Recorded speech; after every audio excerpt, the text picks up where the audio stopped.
Where do we go from here? Kaya from Whadjuk Noongar land. I'm Theo, and for those of us who cared about The Voice succeeding, there's no way around it. Today is a very sad day. Some of us may be tempted to disengage entirely, but I want you to know that I won't be. Many of our Indigenous brothers and sisters are hurting right now, and we shouldn't and can't forget about them. This referendum may mark a step backward, but we still have chances to move forward. We may have missed this opportunity, but more opportunities will come. And whether it be 1 year, 5 years, or 10 years, or more down the line, for something as important as this vote to come again, we need to do our bit right now so that we can be ready and not miss another shot. If you want an idea about what to do next, here is what I'll be doing. First of all, I'll be staying informed. This referendum may be over, but we should continue to stay informed, continue to fact check, and stop disinformation about First Nations peoples to spread right in its tracks. We should continue to open our hearts to their needs.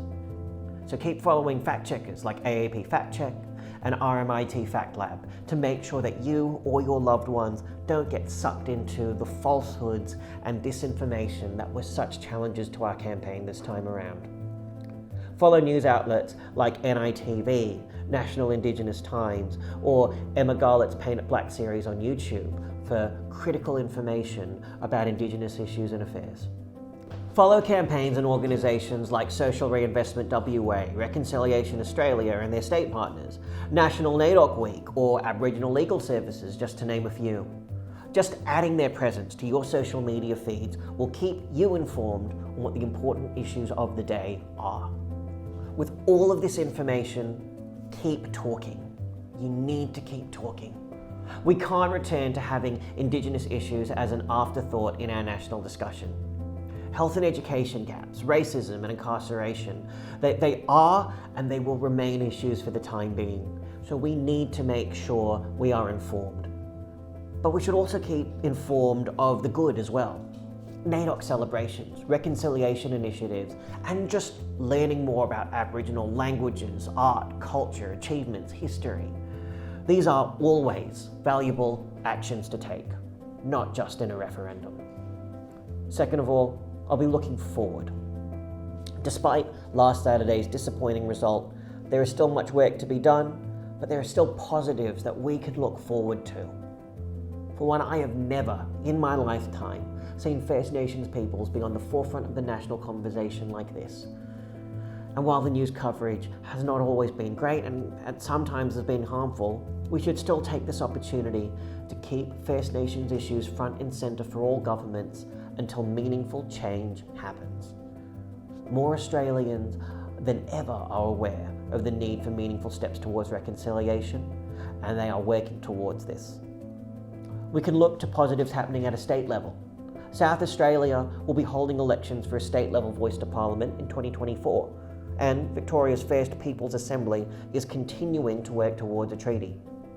We should be paying attention to these bodies and how they are going, and push for it on a state level.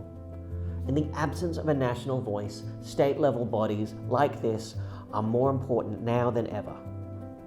And finally, rest. I'll be resting over the coming weeks and months.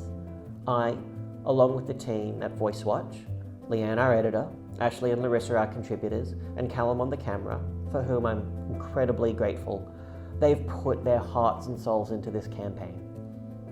And while there's still much work to do, we'll all be needing some time to rest, regroup, and heal. In order for us to stand with our First Nations brothers and sisters for the long haul, we need to be making sure that we take care of our own well-being and take the time to heal. While this is truly a heartbreaking result, this should not break our resolve. It is a difficult road ahead, but for anyone and everyone who showed up, door-knocked, rallied, listened, learned, cared, or voted yes this year, let's remember what we learned, remember how we felt, and look forward. I don't know exactly what the future holds, but I do know that with the thousands of volunteers and supporters who showed up and the millions of people who voted yes, we can still write a better future for this country even in the face of this devastating setback.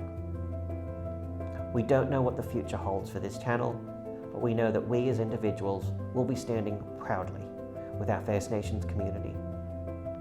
And we will be lending our voices in support as long as we have breath to speak. Thank you for watching. Will you join us?